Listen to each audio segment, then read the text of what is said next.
నమస్తే అండి. సో, ఈ వీడియోలో మనం చూసేదేటంటే, ఏ స్టాక్స్ ఇప్పుడు మార్కెట్ ఇంత నెగెటివ్‌లో ఉన్నా, ఏ స్టాక్స్ బాగా స్టేబుల్‌గా ఉన్నాయి, లేపోతే ఇక్కడ నుంచి సపోర్ట్‌లో ఉన్నాయి, ఇక్కడ నుంచి పైకెళ్ళే ఛాన్సెస్ ఉన్నాయి. ఆ స్టాక్స్ గురించి డిస్కస్ చేద్దాం. సో, నా పోర్ట్‌ఫోలియో సంగతికొస్తే మాక్సిమం అన్నీ నెగెటివ్‌లోకి వెళ్ళిపోయాయి. మాక్సిమం ఎందుకంటే మాక్సిమం అన్నీ నేను గ్రోత్ స్టాక్సే పెట్టుకుంటాను. మిడ్ క్యాప్స్ గాని, స్మాల్ క్యాప్సే ఉంచుతాను మా దగ్గర. లార్జ్ క్యాప్స్ కొన్ని ఉంటాయి. ఎందుకంటే లాస్ట్ ఇయర్ మూవ్ చేశాను కాబట్టి స్మాల్ క్యాప్ నుంచి లార్జ్ క్యాప్. ఆ లార్జ్ క్యాప్స్ అయితే ఉన్నాయి అలాగే. కానీ అవి మాక్సిమం అన్ని నెగిటివ్ గానే ఉన్నాయి. సో అరౌండ్ ఈ రోజు అయితే నా పోర్ట్ఫోలియో 2.5% దాకా నెగిటివ్ వెళ్ళింది. సో మీది చెప్పండి ఎంత నెగిటివ్ వెళ్ళిందో. ఇంకా స్టాక్స్ విషయానికి వస్తే ఫస్ట్ స్టాక్ వచ్చేసరికి యాపిల్ ఇండియా. సో ఇది మీరు చూస్తే కంటిన్యూస్ గా ఈ ట్రెండ్ లైన్ ని ఫాలో అవుతుంది అనమాట. సో ఇప్పుడు అదే ట్రెండ్ లైన్ దగ్గరికి వచ్చి మార్కెట్ లాస్ట్ 2 డేస్ ఇంత నెగిటివ్ ఉన్నా సరే ఇది లాస్ట్ 3 డేస్ ఒకే దగ్గర ఉంది. లాస్ట్ 3 డేస్ కూడా 4 డేస్ కూడా ఒకే దగ్గర ఉంది. ఆ 4 డేస్ లో కూడా డెలివరీలు ఎంత ఉన్నాయంటే చూస్తే 43%, 38, 57 డెలివరీస్, ఇంత మంచి డెలివరీస్ ఉన్నాయి. సో చాలా హై వాల్యూమ్ అనేది లాంగ్ టర్మ్ కింద తీసుకుంటున్నారు. సో ఇది బాటమ్ అవుట్ అయిందేమో అనుకుని మనం గెస్ చేయొచ్చు. గ్యారంటీ కాదు, గెస్ చేయొచ్చు. సో ఇంకోటి మనం చూద్దాం ఎంత పర్సెంటేజ్ ఈ స్టాక్ రెగ్యులర్ గా ఫాలో అవుద్ది అనేది మన స్టడీ. సో ఇప్పుడు చూస్తే 39% కింద పడింది తను ఆల్ టైమ్ హై నుంచి. సో ఇలాగే లాస్ట్ టైం తను ఆల్ టైమ్ హై నుంచి ఎంత కిందకి పడిందంటే ఇక్కడ చూస్తే 34%, 33%. ఇంకా ప్రీవియస్ గా ఈ లెవెల్ నుంచి 42%, ఈ లెవెల్ నుంచి 39%. ఓకే.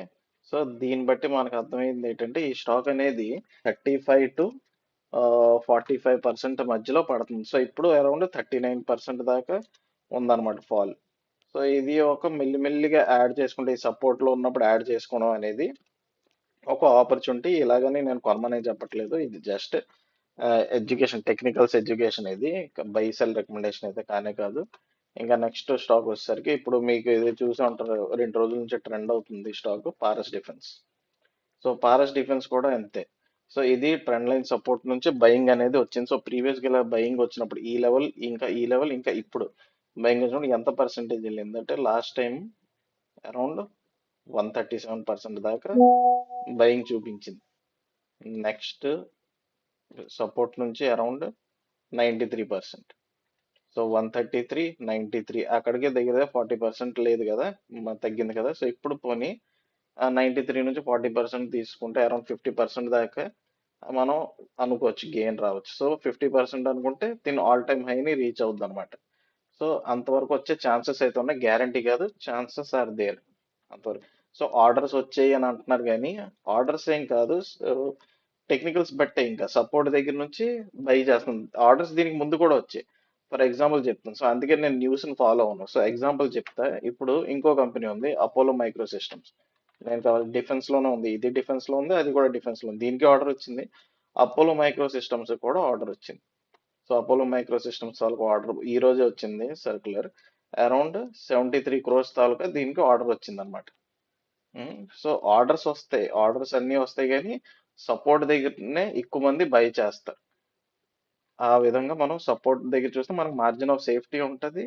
ఇంకోటి ఏంటంటే టైం చేసుకోవచ్చు కొంత. అంటే మార్కెట్ని ఎవరు టైం చేయలేరు, అయినా సరే కొంతలో కొంత మన అబ్జర్వ్ చేయాలన్నమాట. స్టాక్స్ ఎలా నడుస్తుంది, దాని సపోర్ట్ ఎక్కడ ఉంది, అది చూసుకుని మనం మన టార్గెట్ కూడా డిసైడ్ చేసుకోవచ్చు. ఇప్పుడు అపోలో మైక్రో సిస్టమ్ ఉంది, సపోర్ట్ దగ్గర ఉంది. మొన్న 10% పడిపోయింది స్టాక్. నేను యాక్చువల్లీ పైకి వెళ్తుంది అనుకున్నా కానీ 10% పడిపోయింది. పడిపోయాక ఏం జరిగింది, ఇప్పుడు ఆ సపోర్ట్ లోనే ప్రీవియస్ రెసిస్టెన్స్ ఇప్పుడు సపోర్ట్ కింద యాక్ట్ చేసి ఈ ఏరియాలో అది ఉంటుంది. సో చూడాలి, ఇక్కడ నుంచి కిందకి వెళ్తే మాత్రం ఇంకా కిందకి వెళ్తుంది, పైకి వెళ్తే మాత్రం ఇది ఒక బయింగ్ ఆపర్చునిటీ. కిందకి వెళ్తే మాత్రం మనం ఈ స్టాక్ వైపు చూడకూడదు ఇంకా కొన్ని రోజుల పాటు.